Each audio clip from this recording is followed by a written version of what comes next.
I started reading Hunter S. Thompson back when I was in high school, and he's been a huge influence on me. That's why I have the Gonzo fist, buy the ticket, take the ride. It's also why I have the bat.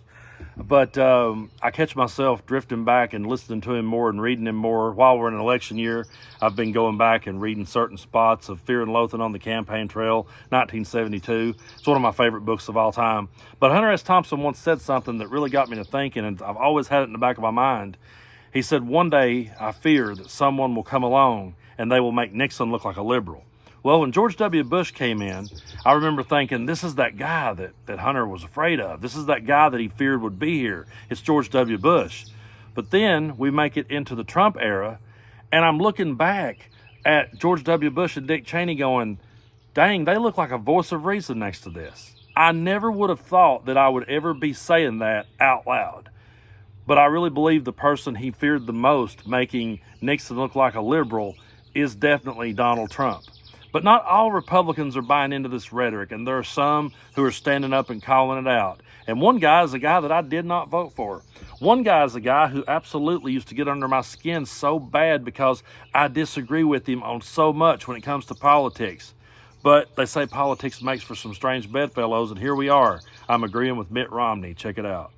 To someone like me, it's unimaginable that in the party of Ronald Reagan and George Herbert Walker Bush and George W. Bush and John McCain and others, that we would see a growing isolationism within our party. I think it flows in part from talk TV, talk radio, the Tucker Carlson of the world. That Never heard of them. Exactly. That say outrageous things, and the base says, yeah, exactly. And so many in our party have followed that populist streak, which is, hey, stop worrying about the rest of the world. Just worry about what's going on here. What they're forgetting is that we are connected to the rest of the world, that our economy is connected to the rest of the world, that if we'd have had that attitude, then Germany would have ended up ruling the world. All right, we're involved in the world out of our own self-interest. I laugh at the phrase America first. I know it typically means, isolationism. But really, America is putting ourselves first when we're involved in the world, when we stop bad people. Look, if Vladimir Putin goes not just through Ukraine, but then decides to go into Poland, then we're involved in conflict with our sons and daughters going to war. Or we could walk away from NATO, in which case Putin is going to keep on going and going. How about a world where China and Russia control the world and we have our own little island? That's not a world where Americans are going to be safe or prosperous. We're safe and prosperous when the world follows the orders that have existed over the last 75 years with a strong NATO, strong allies, strong friends, and where America stands for something like freedom. You know, if you'd told me back in 2012 that one day I would be agreeing with Mitt Romney, I would have told you were crazy. But he's right. It's unimaginable that this has happened. And I've said this many times in videos, but I know we still got a lot of new people tuning in for the first time, so I'm going to say it again. I really believe that the moment started back when the lady came at John McCain and tried to say that she was afraid of Barack Obama because he was a Muslim. Do you guys remember this? I can't trust Obama. I have read about him, and he's an Arab. He is not.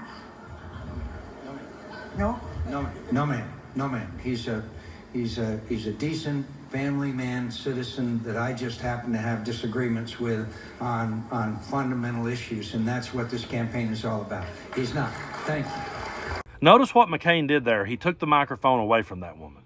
He stopped that conspiracy theory dead in its tracks, and he did not let it breathe. And Donald Trump came along, and he gave the microphone to that type of person. He cranked the volume all the way up. And Maga has accepted that kind of person today. As a matter of fact, that would probably be too tame for Maga standards today. I just go back to that moment so many times in my head, and I say to myself, right there was one of the last Republicans who had a voice of reason that said, no, hold on a minute. I'm not going to let you spread that kind of bullshit. Now, I wouldn't vote for Mitt Romney if he ran again for president, and I'm glad to hear that he wouldn't be voting for Donald Trump at least. I'm not going to be voting for President Trump. I made that clear. I know for some people, character is not the number one issue. It is for me. When someone has been, determined by a jury to have committed sexual assault, that's not someone who I want my kids and grandkids to see as president of the United States. Now, I may not agree with Mitt Romney on politics, but we can agree that this is not the Republican Party of our grandfathers, and hell, it's not even the Republican Party of Bush and Cheney these days, and that's pretty damn scary. But there are other Republicans who are starting to speak up and speak out, and I'm glad to see it. Former Lieutenant Governor of Georgia, Jeff Duncan, had this to say. I truly see this playing out as it's politically expedient to be alongside Donald Trump.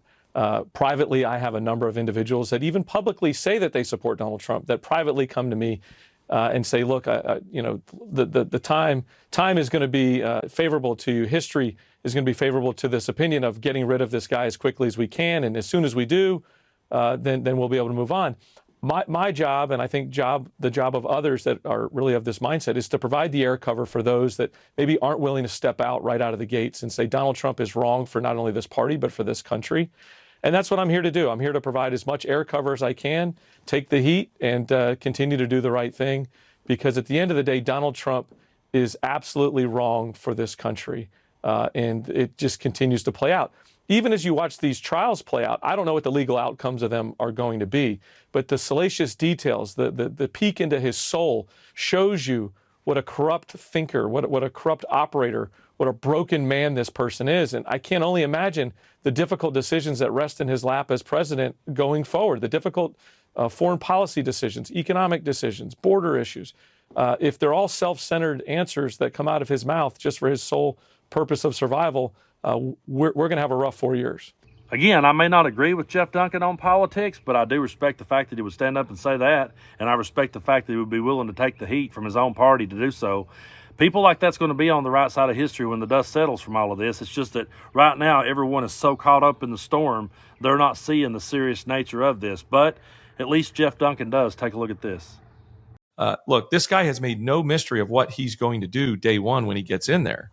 He's going to be a reckless dictator that simply gravitates towards being 1% more powerful every day he's in office. And to me, this country's too important. The future of my 3 kids is too important to just give the keys to somebody like that just because they have an R next to their name. So I am glad to see Republicans like Jeff Duncan and Mitt Romney standing up and speaking out against this. They're going to be on the right side of history when the dust settles from all of this.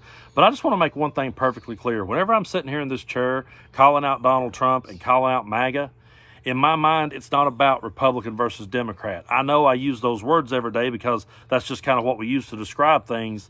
But in my mind, it's not about Republican versus Democrat. It's not about left versus right. It's about right versus wrong.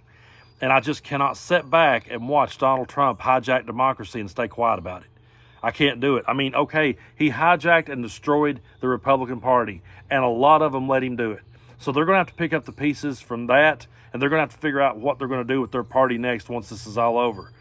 But I'd be damned if I'm just going to sit back and watch him burn democracy to the ground and not say anything. You know, I have read and studied my history. I have read and studied how dictators rose to power. And I used to always read those books and I'd say, wasn't anyone standing up? Wasn't anyone speaking out? How did everyone get sucked into this cult of personality? How did everyone get caught up in it? And now that I'm seeing all these things unfold with Donald Trump, it's like I can't sit here and be quiet. It's like I'm going to go down swinging no matter what. It doesn't matter to me. I've said before, and I'm not, when I say these things, I'm not looking for sympathy from anybody. I was a musician for over 25 years. My gigs have dried up. I don't get booked around here anymore. I don't give a fuck because democracy is more important than you guys hearing me sing a cover of Take It Easy by the Eagles, okay? The world can live without it. We don't need it. What we need is more people speaking up and speaking out. And I chose to use my platform to call that out. And in my mind, when I'm doing it, I'm not trying to slam the Republican Party as much as I'm just trying to stand up for what's right. I'm not trying to sit here and defend the Democratic Party. It's just I'm trying to stand up for what's right. I'm trying to stand up for democracy. And I'm proud to be part of the Midas Touch Network, which is a pro-democracy network. That's what we're about. We welcome Republicans. We welcome independents. It's okay to disagree. We can disagree on these things, and we can disagree once it's all over. I'm not going to be, voting Republican probably unless some drastic party shift happens in the future. And if it does, if one day I can know, if someone comes along the Democratic Party and they start taking us out of reality and steering us over into an alternate reality, then you'll hear old Brando say, hold on a minute, guys, I can't get behind this. I can't line up and walk behind that guy. There's no way. That's what reasonable people do. But I think a lot of people got so sucked up in this story, and they got so sucked up in this idea of owning the libs. I really believe it comes down, and I feel this. I feel there are people out there who have people in their lives who lean to the left that they absolutely can't stand. They absolutely hate them for what they believe and what they stand for. And they love seeing someone kick them. They love seeing someone talk down and make fun and belittle them. I feel it all the time. I mean, I have people that used to be friends of mine sending me shit just to get under my skin. They love to get under my skin. They say to me all the time, we can't wait to see your face when he wins, because they bought into that type of rhetoric. That's not about being a Democrat. That's not about being a Republican. That's just about being a fucking asshole.